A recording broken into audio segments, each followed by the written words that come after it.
Coming up on News in Depth, cars belonging to gas station owner destroyed by fire, paper on future of sugar to be laid in Parliament, and private schools, a multi-billion-dollar industry. News in Depth begins now.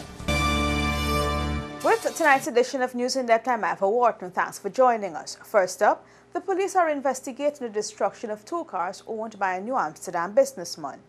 A New Amsterdam gas station owner is at a loss as to why someone would destroy his vehicles. The man, Feroz Mohammed, told reporters that the incident occurred in the wee hours of this morning. During an interview, Mohammed said despite the vehicles look salvageable, they are completely destroyed. The engines and other parts of the 2 vehicles, a Toyota Camry and Toyota Prado, were completely burnt. The perpetrator allegedly threw gas on the engine and lit a match.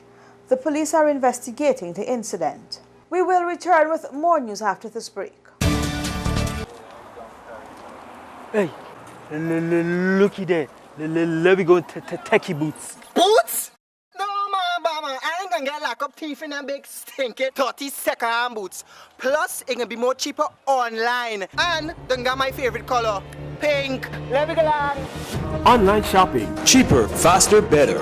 Passback. Morning. Hi, honey. Your family will love new Abbey butter spread.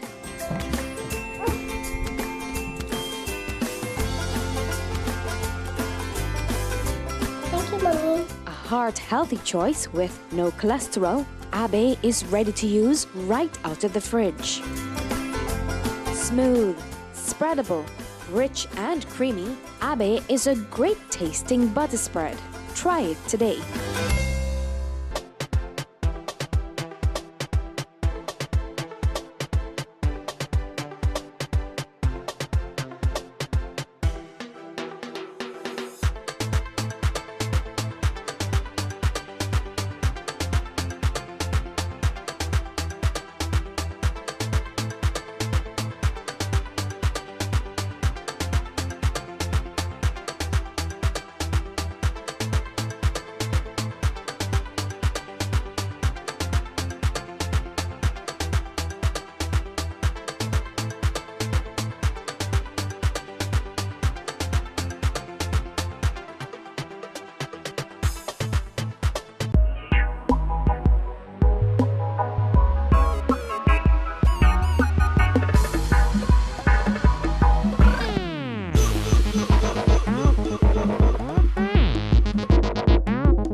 Stag, a man's beer.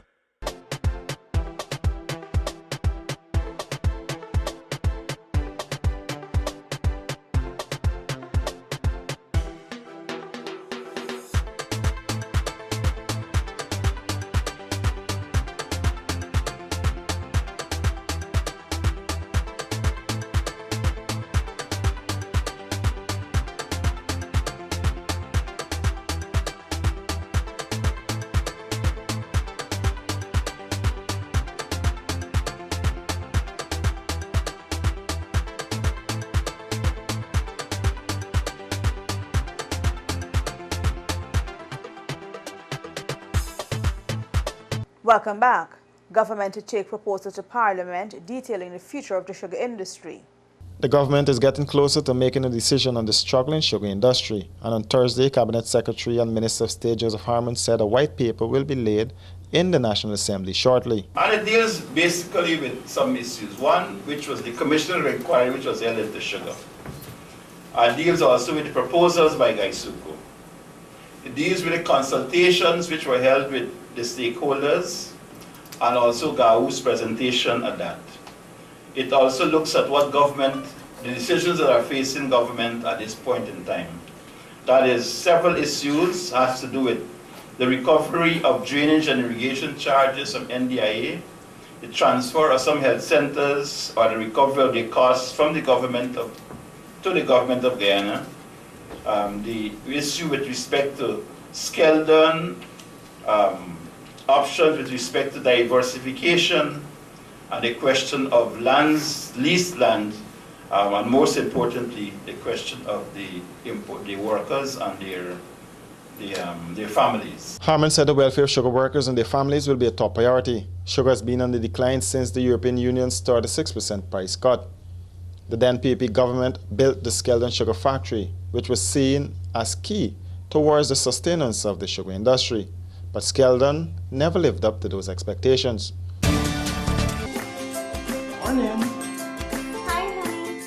Your family will love new Abe butter spread.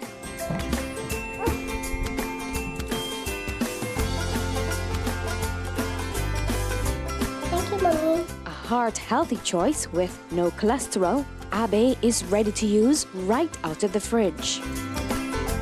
Smooth, spreadable, rich and creamy, Abe is a great tasting butter spread. Try it today. Nothing compares to the class and beauty of Beeson Windows and Doors, engineered by professionals and built to last longer than the competition. Buy 10 windows and get one 24x16 bathroom window absolutely free. No tricks, no gimmicks, and no hidden fees. Prices starting from $13.5 VAT inclusive. So visit our showroom today at Lot 1228 New Eccles Industrial Site or BPAT's building on Regent Street and save big on UPVC or aluminum windows. To order now, call 622-4197 or 226-1292.